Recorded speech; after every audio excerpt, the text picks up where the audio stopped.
Hello and good morning, good afternoon, good evening, wherever you are listening from. This is Life App.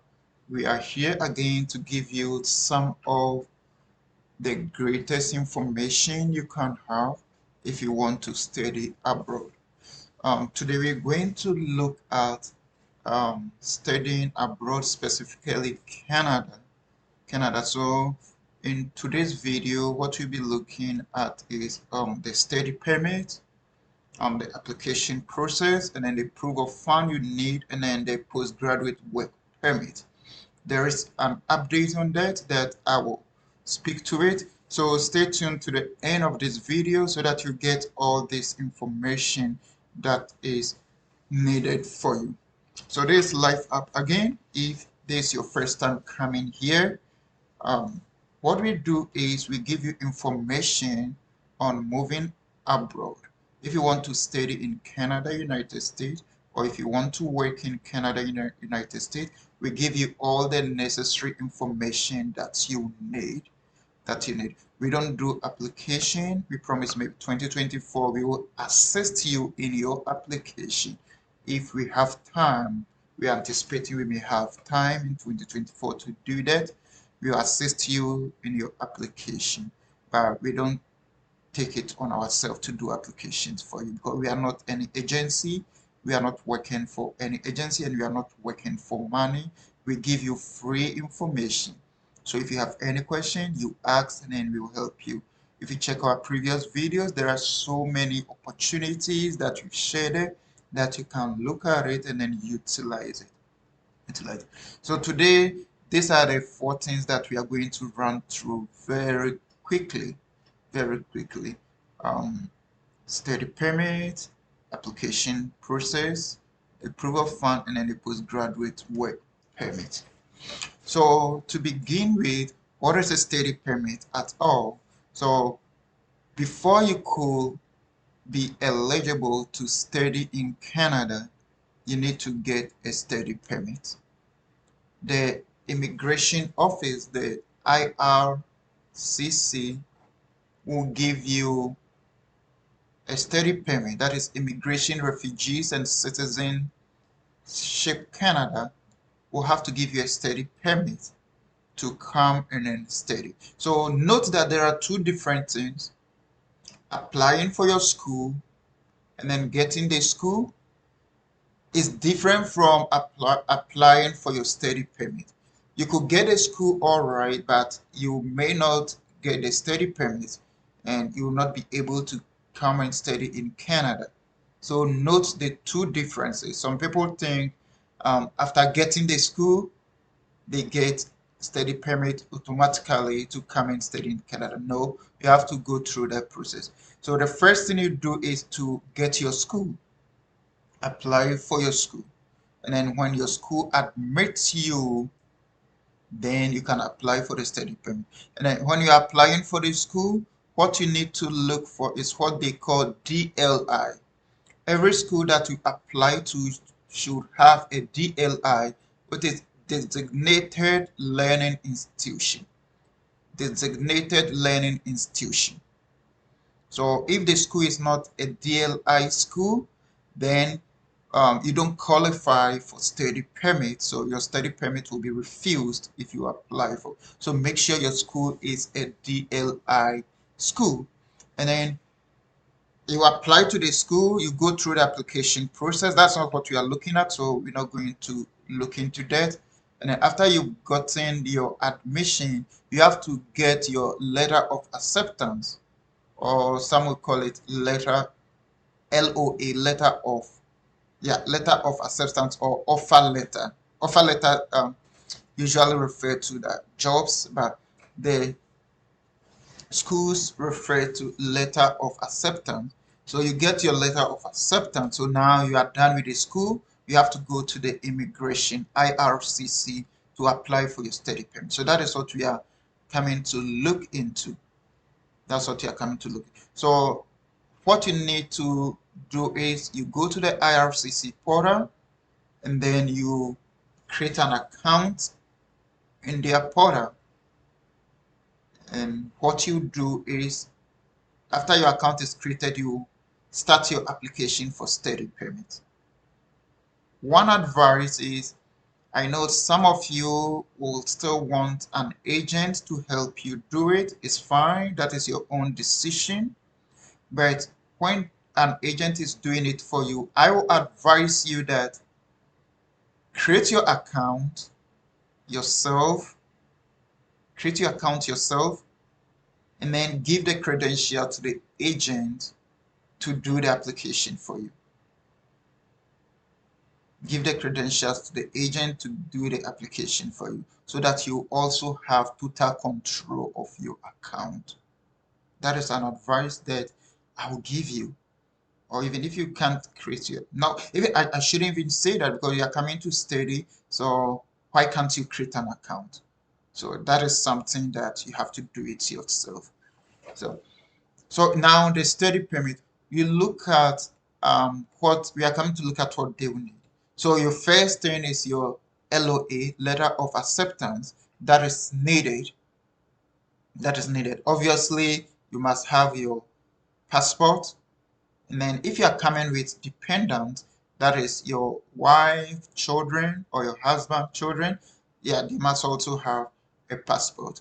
And then some other thing, they will need a passport picture, um, and then they will need the financial support, proof of financial support. We'll get there later on when we get to the proof of fund. And then you have to be admissible in Canada. You don't have any criminal records. You don't have any criminal records. And then you are medically admissible. You don't have any disease, so you have to do the medicals. Yeah. Some people advise that you do an upfront medical. That means you do your medicals and then you put it in your application. You can do that, but the downside of it is you don't know whether your application will be approved or not. Whether your application will be approved or not. So if you do the medicals and then your application is not approved, your medicals will be wasted because the medical have a duration, I think 1 year span that it expires. So don't rush into doing the medicals. You can do it, all right, but other thing that it helps in the processing time. Well, it may help a bit, but not a lot. It may help a bit, but not a lot. So you need that. And then one thing you also need, which is very important, is to satisfy the immigration officer that you are going to leave Canada after your stay. You are going to leave Canada after your stay. So all these things are things that you have it, but the most important thing is your proof of fund, and then you are going to leave Canada after your stay. That is usually put in your letter of explanation. Letter of explanation. That is where you have to satisfy, prove that your letter should convince the officer that after your study, you are going to leave Canada. We have a video full on that, on how to go about such letters. And then if you have any other document that deem fit to convince the officer, please add it. If you have any other document, add it. That is in your application. Because if you submit your application, then you don't have any chance of adding any other document or amending your application unless the officer requests for something. But if not, what you've sent is what they are going to assess you on. So make sure before you submit your application, you've provided all this and then they meet the criteria. That's why we talk about the proof of fund. That will be our next thing that we are going to talk about. So the application process, these are the documents that you are going to need, in your application process. The documents that you are going to need: your proof of acceptance, proof of identity, proof of financial support, letter of explanation where you have to convince the officer. And then if your school is in Quebec, then you need attestation of insurance or Quebec acceptance certificate. So if you're school in Quebec, you need to find out and then how to get your CAQ, because that will be needed in your application as well. Your medical, I've talked about it, and then yeah, if you have family that you are bringing dependent, you have to add them to your application. You have to add them to your application. So now let's move on to, so these are things that you need to put in. Let's move on to the proof of funds. Let's move on to the proof of funds. That is very, very important. And then I would like to share the screen here for you so that you see the figures. If you watched my previous video, I talked about the changes that was made, which is going to take effect on 1st of January 2024, where I was talking about if you've had your LOA apply before January 1st. Apply before January 1st. So this is now the proof of funds, that you need to show. Let me show you. So now this is the proof of funds that you need to show to the immigration office. This is just the cost of living. This is not part of your tuition, and this is not part of your flight cost. So if you are looking at it, you have to know that it's going to be more than the, so if you are just one person, you are the only applicant, then this is the amount you need to prove that you have, plus your first year tuition and then flight cost. Your first year tuition and then flight cost.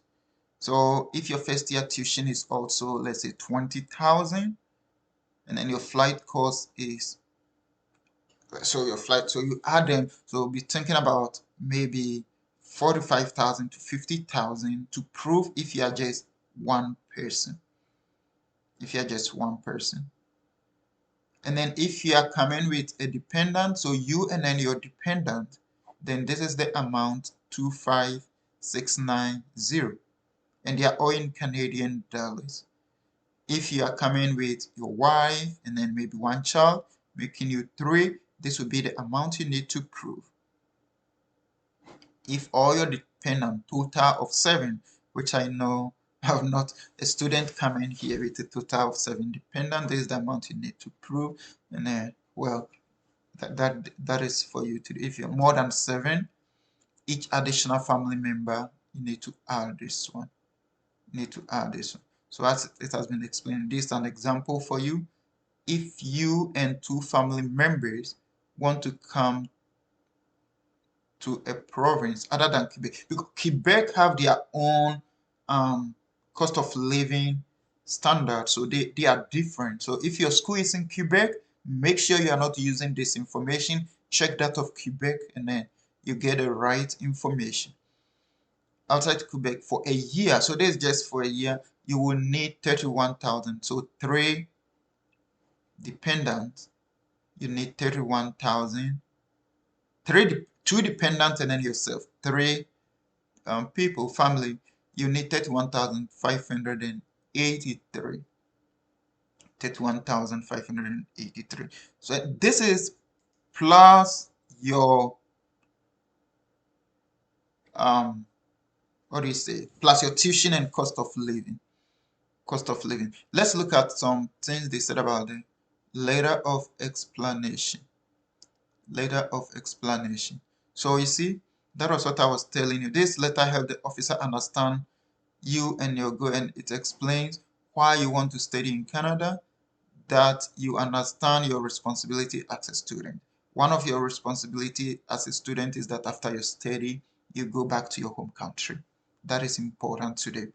You should include this letter if you decide to apply for a study permit, even if you don't have to get a study permit for your program. So this is very important that you need to do.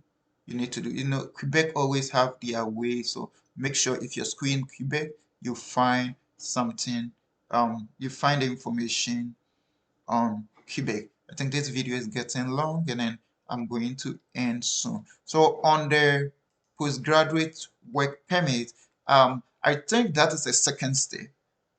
Concentrate on your study permit first, and then look at the postgraduate. Not all school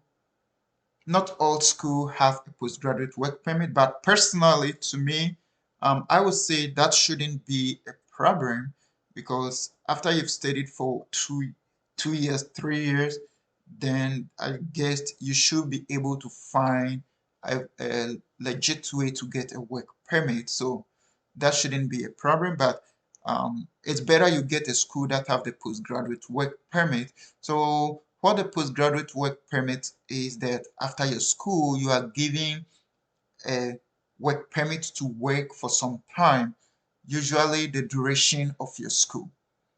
Usually the duration of your school.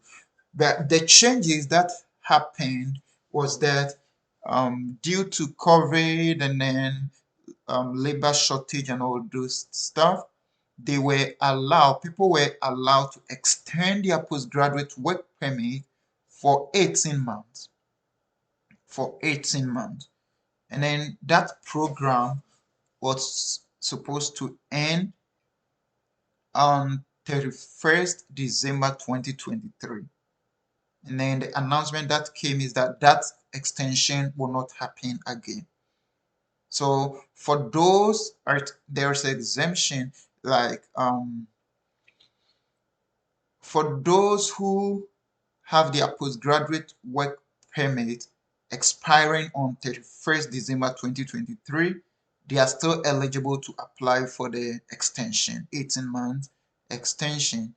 But so all those who postgraduate work permit is going to expire next year will not be eligible. So it's applied to those who are now applying to.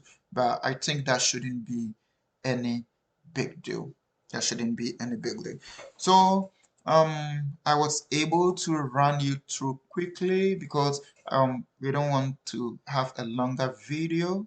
So we run you quickly on the study permit, the application, the document necessary you need to do useful, the process, the proof of fund, and then a little bit about the postgraduate work permit. So this is it. This is Life App. Thank you very much for staying to the end of this video. Please subscribe to this channel to be part of this family if you have not, and then you share this to others who need it. If you appreciate what we are doing, please subscribe and then like, share, comment, and then that will help YouTube also spread my videos. Thank you very much. See you next time with another awesome video. If you have any question, do not hesitate to ask. I'm ready to help you any way possible. Thank you. Bye.